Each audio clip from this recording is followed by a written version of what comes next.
সবাই জানে কিন্তু ও তো খুব বুক ফুলায় বলে যেটা যে মামুনকে আমি তৈরি করছি, মামুন এই পর্যায়ে আমার জন্য, মামুন একটা বান্দরকে যেভাবে ছবি তুলতে যায় মামুন সেই তুলতে যায়, এই সমস্ত কথাবার্তা বলার সময় ওর আসলে লজ্জাবোধ যে নাই এগুলো হচ্ছে তার প্রমাণ।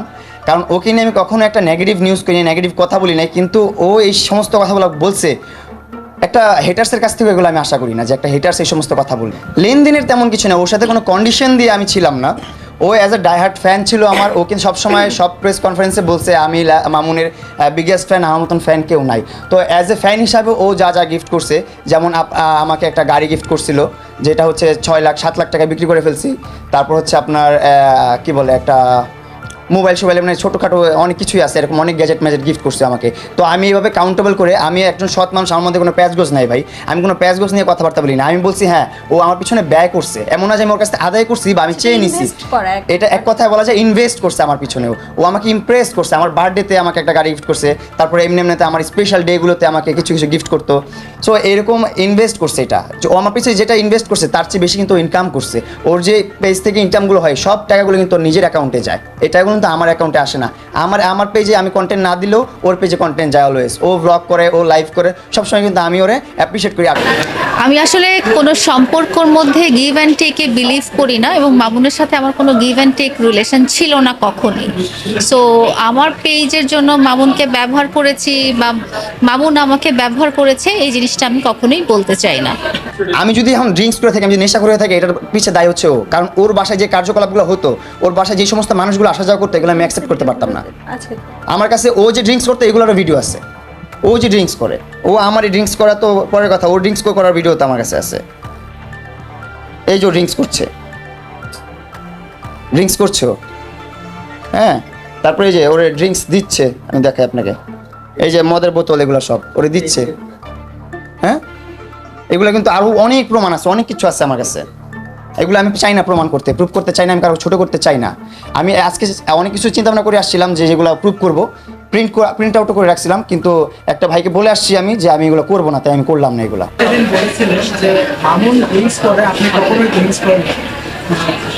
আজকে মামুন ভাই বলছে যে আপনি তার সাথে ড্রিঙ্কস করতে, এই কথাটা কতটুকু সত্য? মামুন ড্রিঙ্কস করে, আমি ড্রিঙ্কস করি না, এই ধরনের কথা আমি বলেছি বলে আমি মনে করতে পারছি না। বাট আপনি কি ড্রিঙ্কসের কথা বলছেন বা মামুন কি ড্রিঙ্কসের, আমরা ডেফিনেটলি আপনি যেরকম কোক, লাসি, পানি খান, আমিও ওটাই খাই, মামুনও সেটাই খায়। সো মামুন কি ধরনের ড্রিঙ্কসের ছবি দেখিয়েছে সেটা তো আসলে ভিডিও বা ছবি দেখে বোঝার উপায় নেই। সে যেরকম অনেকগুলো বলেছে যে এটা আমি কমেডি ভিডিও করেছি, অনেক ভিডিওর ব্যাখ্যা দিয়েছে যে আমি কমেডি ভিডিও করেছি, এটারও এরকম ও যেরকম ভিডিও দেখালো সেটারও আসলে অনেক ব্যাখ্যা হয়। সো ব্যাখ্যা দিতে গেলেই জিনিসটা বাড়ে, আমার এন্ড থেকে আমি একটা ব্যাখ্যা দিব, ওর এন্ড থেকে একটা ব্যাখ্যা দিবে। যতক্ষণ না পর্যন্ত আপনারা সত্যতা যাচাই করতে না পারবেন ততক্ষণ না আসলে এটার সত্যতা বোঝা যাবে না। তার কাছে ভিডিও আছে, ভিডিও তো আমিও দেখেছি আপনাদেরকে, তাই না, যে ও মারামারি করেছে, সেটা তো সে বলে দিয়েছে যে সেটা তার কন্টেন্ট ছিল। তো সেরকম তো বলাই যায়। ভিডিও এখন দেখা যাচ্ছে যে ভিডিও থাকলেই যে আপনার বিশ্বাস করতে হবে সেরকম কিন্তু কিছু না। হাতে একটা কি বলে লোহানিয়া দৌড়াতে ছিল, লোহানা, ওইটা ছিল বাইক, আমার বন্ধুর বাইকের একটা পাদানি যেটা ভেঙে গেছে।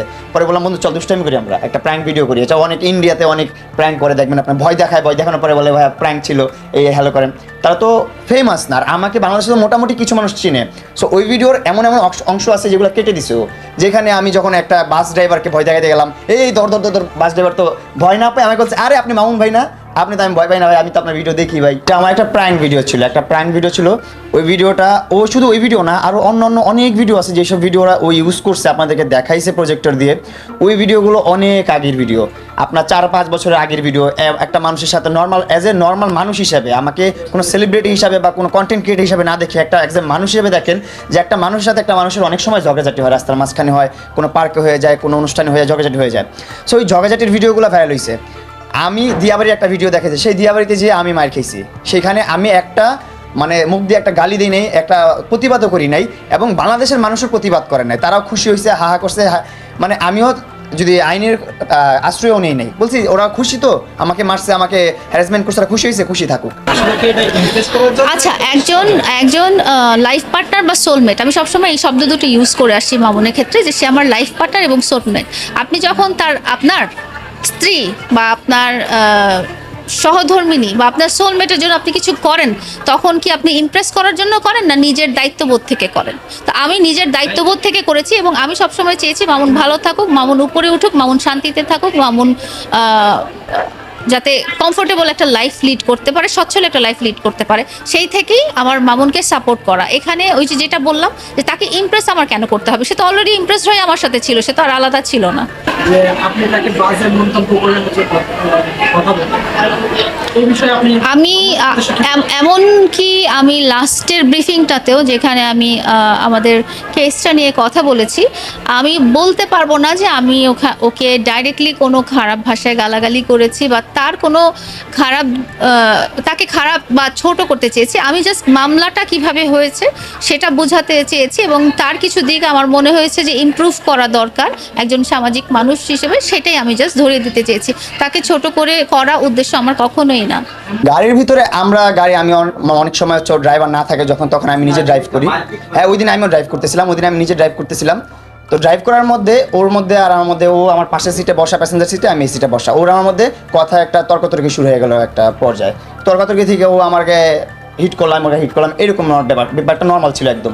তো নর্মাল বিষয়টা যখন হলো তখন আমাকে ও অনেক বিশ্রীভাবে বকাশকা করতেছে, তখন আমি চলে গেছি ওইখানে। আমার যদি মানিজ্যত না থাকে তো তোমার তো আরও বেশি নাই, কারণ তোমার যেই স্টোরিগুলো আছে, তোমার পিছনে যে হিস্টোরিগুলো আছে, এগুলো যদি আমি তুলে ধরি তাহলে তোমার এই যে উপরে যে এত সুন্দর মেকআপ করা ফেসের ভিতরে যে একটা শয়তানি ফেস, এটা বের হয়ে গেলে মানুষ কিন্তু চিনে ফেলবে। আমি কিন্তু চাই না আমার কখনো কোনো প্রেস ভাই বলতে পারবে না যে আমি লেলাকে নিয়ে একটা খারাপ রিপোর্ট করছি বা একটা খারাপ মন্তব্য দিচ্ছি, কখনো দিই নাই। এখনও চাইলে আমি দিতে পারি, আমার কাছে প্রমাণ আছে। আপনি মামুনের কি শাস্তি চান? আপনি সেদিনও আপনি তার শাস্তি চান এমন কিছু বলেন না, আমি তো শাস্তি চাবো না। আপনার কথায় আমরা সেদিন বুঝতে পেরেছি যে আপনি আবারও তার সাথে ফিরে যেতে চান, না না, এই ধরনের আমার কথায় আপনি মনে করতে পারেন যে তার প্রতি আমার কোনো হিংসা, প্রতিহিংসা বা ক্ষোভ বা রাগ নেই। আমার তার মনে হয়েছে তার একটা গাইডেন্সের প্রয়োজন ছিল, যেটা এখনও আছে। কারণ 30 তারিখেও আমি ওদের 31 তারিখের প্রোগ্রামেও দেখেছি যে সে একটা মানে একটা ইনসিডেন্ট করেছে। হ্যাঁ, তা আমার মনে হয়েছে যে ও যেহেতু একটা নতুন লাইফে যাচ্ছে,